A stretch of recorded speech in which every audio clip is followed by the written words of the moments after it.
The Screaming Staircase, Chapter 8. Late morning was Lockwood's favorite time for meeting new clients. It gave him a chance to recover from any expeditions of the night before.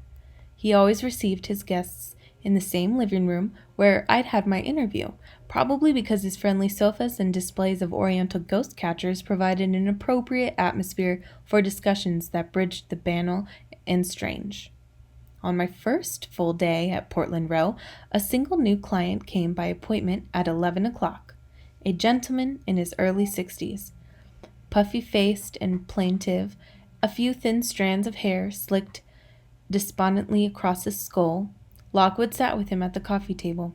George was positioned some way off at a sloped writing desk, taking notes from the meeting in the big black casebook. I had no part in the conversation. I sat in a chair at the back of the room listening to what went on. The gentleman had a problem with his garage. His granddaughter refused to go in, he said. She claimed she'd seen things, but she was an hysterical girl, and he hardly knew whether to believe her. Still, against his better judgment, here he blew out his cheeks to emphasize his extreme reluctance, he'd come for us for a consultation. Lockwood was politeness itself. "How old is your granddaughter, Mr. Potter?" "6. She's a silly little minx with the best of times." "And what does she say she's seen?" "I can't get any sense out of her. A young man standing in the far end of the garage beside the tea crates says he's very thin." "I see. And is he always in the same place, or does he move at all?" "Just stands there, she says. First time out, she reckons she spoke to him, but he never answered her, only stared. I don't know that she isn't making it up. She hears enough about visitors on the playground." "Possibly, Mr. Potter, possibly. And you've never noticed anything odd in the garage yourself? It's not unreasonably cold, for example?" A shake of the head. "It's chilly, but it's a garage, so what do you expect? And before you ask me, nothing's happened there. No one's, died or anything. It's a new build, only 5 years old, and I always keep it safely locked." "I see." Lockwood clasped his hands together. "Do you keep pets, Mr. Potter?" The man blinked. With a stubby finger, he encouraged a long droop of his hair back onto his forehead. "I don't see what that's got to do with anything." "I just wondered if you had a dog, perhaps, or cats." "The wife's got 2 cats, milk-white Siamese, stuck-up bony little things." "And do they often go into the garage?" The man considered. "No, they don't like it there. Give it a wide berth. I've always thought it's because they don't like getting their precious little coats dirty. What with all that dust and cobwebs everywhere." Lockwood looked up. "Ah, you have a problem with garage spiders, Mr. Potter?" "Well, there's a colony there or something. They seem to spin new webs fast as I can brush them away. But it's that time of year, isn't it?" "I couldn't say." "Well, I'm happy to look into this. If it's convenient, we'll be along tonight, shortly after curfew. Meanwhile, I'd keep your granddaughter out of that garage if I were you." "What's your opinion of the case, Miss Carlyle?" Lockwood asked. As we sat on the eastbound bus that evening, it was the final service on that route before curfew, the seats empty of adults, but crowded with children heading off for night watch duties in the factories. Some were still half asleep, others stared dully through the windows. Their watchsticks, 6 feet long, tipped with iron, bounced and rattled in the racks beside the door.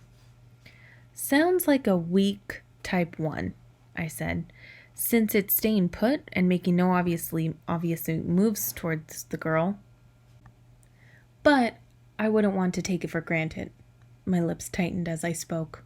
I thought of the little shape glowing in the darkness of that haunted mill. "Quite right," Lockwood said. "Best prepare for the worst. Besides, he says the place is thick with spiders." You know about spiders, right, Miss Carlyle? George was sitting on the seat in front. He glanced casually back at me, toward me. It's a commonly known fact that while cats can't stand ghosts, spiders love them. Or at least they love the psychic emanation that some ghosts give off. Strong sources remaining active and undisturbed over many years are often choked by layer upon layer of dusty webs laid there by generations of eager spiders. It's one of the first things agents look out for. Those trails of webbings can lead you directly to the spot. Everyone knew that. Mr. Potter's 6-year-old granddaughter probably knew that. Yes, I said, I know about spiders. Good, George said. Just checking.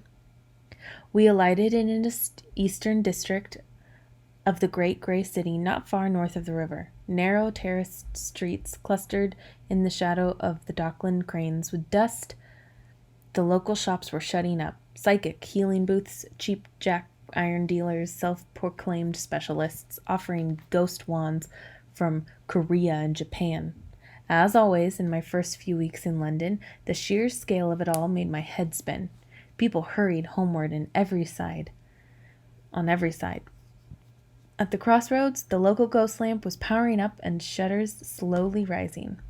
Lockwood led the way down a side street, rapier glinting beneath a long, heavy overcoat, and swung stylish behind him. George and I trotted alongside. As usual, Lockwood, George said, we're doing this all too fast. You didn't give me enough time to properly research the house and street. I could have found out lots of background if you'd given me an extra day. Yes, but research only goes so far, Lockwood said. There's no substitute for actually exploring. Besides, I thought Miss Carlyle would enjoy the expedition. She might hear something. Can be a risky business being a listener, George remarked. There was that girl working for Epstein and Hawks last year. Good ears, incredibly sensitive insight, but she got so freaked out by all the voices she heard she ended up jumping into the Thames. I smiled thinly. Marissa Fitz had my kind of talent too, I said. She didn't jump anywhere.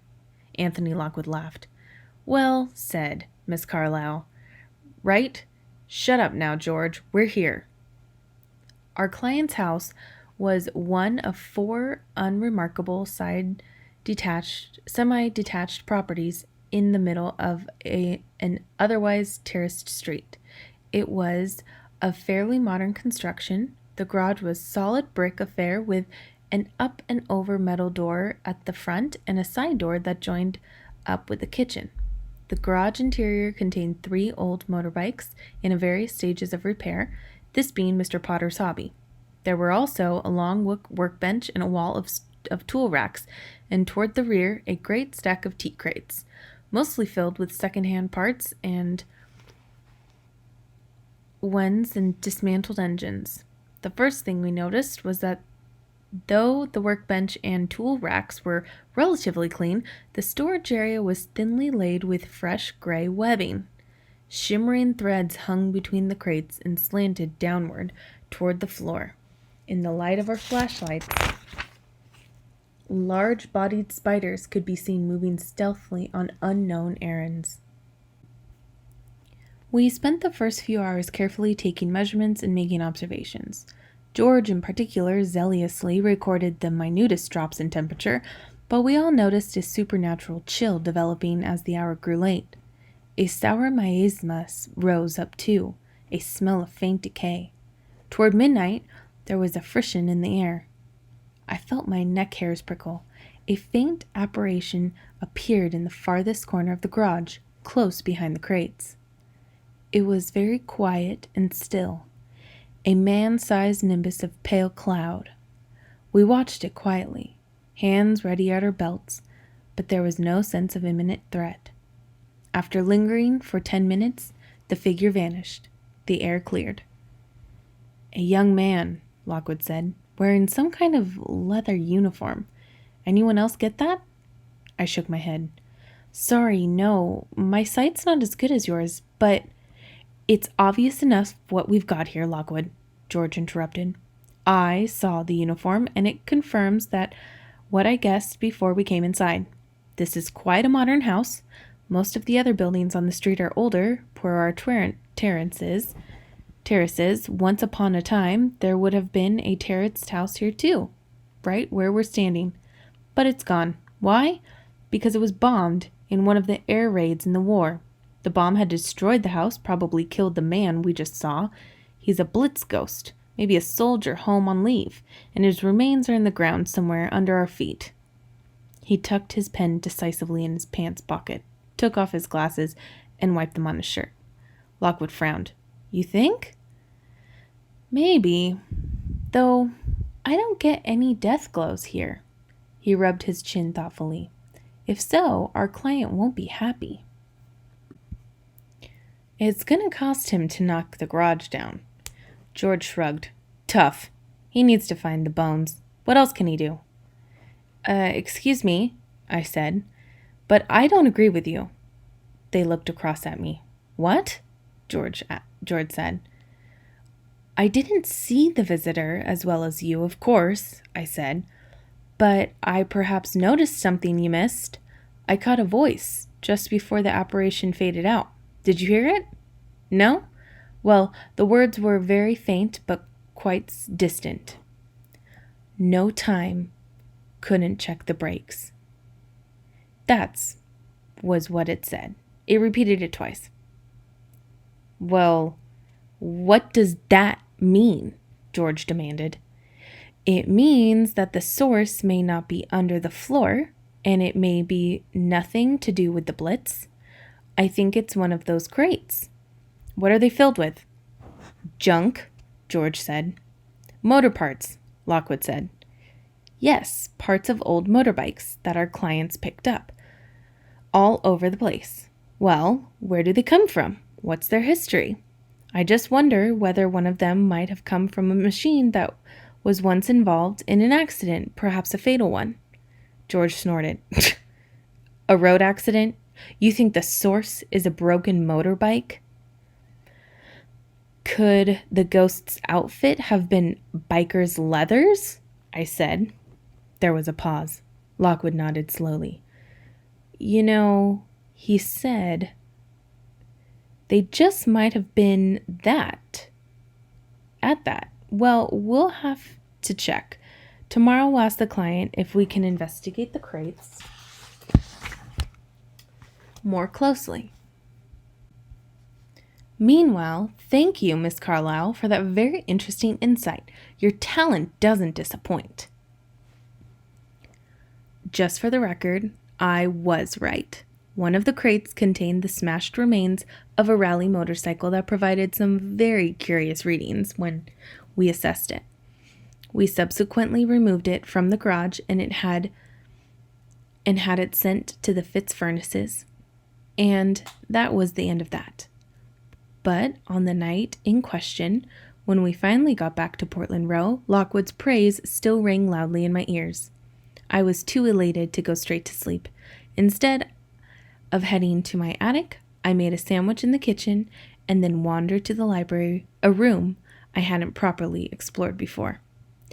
It was a dark, oak-paneled room across the hall from the lounge. Heavy curtains shrouded the windows, black shelves crammed with hardback volumes lined the walls. Above the mantelpiece hung an oil painting of 3 bright green pears. Angled standard lamps stood stooped and heroine-like. Light from one of these illuminated Anthony Lockwood, slumped sideways in a comfy chair. His long, slim legs were draped elegantly over the chair. His forelock hung, no less decoratively, over his brow. He was reading a magazine. I hesitated at the door. Oh, Miss Carlyle! He jumped up and gave me a grin of welcome. Please, come in. Sit wherever you like, except possibly that brown chair in the corner. That's George's, and I'm afraid he's been known to lounge there in his underwear. I hope that's a habit he'll snap out of now you're here. Don't worry, he won't come in now. He's already gone to bed. I sat in the leather chair opposite his. It was soft and comfy, and only slightly marred by a shriveled apple core laid neatly on one arm. Lockwood, who had come over to switch on a light behind my head, plucked it deftly away without comment and put it in a wastebasket. He flung himself back onto his seat, where he set the magazine on his lap and folded his hands on top of it. We smiled across at each other. All of a sudden, I remembered we were strangers. Now that all the interviews, tours, and investigations were over, for the moment I found I didn't have a clue what to say. "I saw George going upstairs," I said finally. "He seemed a little crotchety." Lockwood made an easy gesture. "Oh, he's fine. He has these moods sometimes." There was a silence. I became aware of a steady ticking noise coming from an ornament mantel clock above the fireplace. Anthony Lockwood cleared his throat. "So, Miss Carlyle." "Call me Lucy," I said. "It's shorter and easier and a bit more friendly, since we're going to be working together, and living in the same house." "Of course, quite right." He looked down at his magazine, then up at me again. "So, Lucy," we both laughed awkwardly. "Do you like the house?" "Very much. My room's lovely." "And the bathroom, it's not too small?" "No, it's perfect. Very homey." "Homey. Good. I'm glad."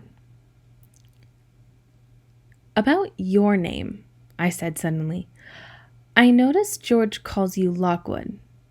"I answer to that most of the time." "Anyone ever call you Anthony?" "My mother did, and my father." A pause. "So what about Tony?" I said. "Ever be called that?" "Tony?" "Look, Lucy, you can call me whatever you like as long as it's Lockwood or Anthony, not Tony, please, or Aunt. And if you ever call me Big A, I'm afraid I'll have no option but to throw you out into the street." Another silence. Has someone actually called you Big A?" I asked. "My first assistant, she didn't last long." He smiled at me. I smiled back.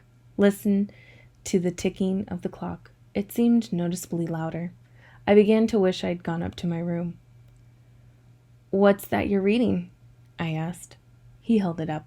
The cover showed a blonde woman with teeth as bright as ghost lamps getting out of a black car. She wore a big spray of lavender on the lapel of her dress, and the windows of the car were fortified with iron grills. "London society," he said. "It's a dreary rag, but you get to see what's going on in town." "And what's going on?" "Parties, mainly." He tossed the magazine across. It consisted of endless photographs of fashionably dressed men and women preening in the crowded rooms. "You'd think the problem would make people consider their immortal souls," Lockwood said. "But for the rich, it's had the opposite effect. They go out, dressed up, spend all night dancing in a sealed hotel somewhere, thrilling with horror at the thought of visitors lurking outside. That party there was thrown last week by DPRAC, the Department of Psychic Research and Control. The heads of all the most important agencies were there." "Oh," I scanned the photos. "Were you invited? Can I see your picture?" He shrugged. No. I flipped through the pages a little longer. They made a rhythmic flapping sound. "When you said your advertisement that Lockwood's was a well-known agency," I remarked, "that was a bit of a lie, wasn't it?" The pages flapped and the clock ticked. "I'd call it a mild exaggeration," Lockwood said. "Lots of people do it, like you, for example, when you said you had the full agency qualifications up to the 4th grade. I rang up the DPRAC's North of England branch straight after your interview. They said you'd only completed grades 1 to 3. He didn't seem angry, just sat there looking at me with his big dark eyes. All of a sudden, my mouth was dry, my heart thumping in my chest. I'm sorry," I said. "It's just that—" I cleared my throat. The point is, I'm good enough to have that qualification. It's just that my traineeship with Jacobs ended very badly, and I never took the test. And when I came here, well, I really needed the job. I'm sorry, Lockwood. Would it help if I told you about Jacobs, how it happened? But Anthony Lockwood had held up a hand. No, he said. No, it doesn't matter. Whatever happened then is in the past. What counts now is the future. And I already know you're good enough for that. For my part, I can assure you that one day this will be one of the 3 most successful agencies in London. Believe me, I know it will. And you can be a part of that, Lucy. I think you're good, and I'm glad you're here. You can bet my face was flushed right then. It was a special triple combo of embarrassment at being found out, pleasure at his flattery, and excitement at his spoken dreams. I'm not sure George agrees with you, I said. Oh, he thinks you're special too. He was amazed by what you did in the interview. I thought back to George's vocal range of snorts and yawns, to his spikiness that evening. Is that how he usually shows approval? You'll get used to him. George dislikes hypocrites, you know? People who say nice things to your face and criticize you behind your back. He takes pride in being the reverse. Besides, he's an excellent agent. He had a job at Fitz once. Lockwood nodded. They value courtesy, secrecy, and discretion there. Know how long he lasted? I should think about 20 minutes. 6 months. That's how good he is. If they put up with his personality for that long, he must be superb. Lockwood gave me a radiant smile. My view is, with you and George on my team, nothing can stand in our way. For a moment, as he said this, it all made perfect sense. I soon learned that when he smiled like that, it was hard not to agree with him. Thank you, I said. I hope so too. Lockwood laughed. There's no hope about it. With our combined talents, what can possibly go wrong?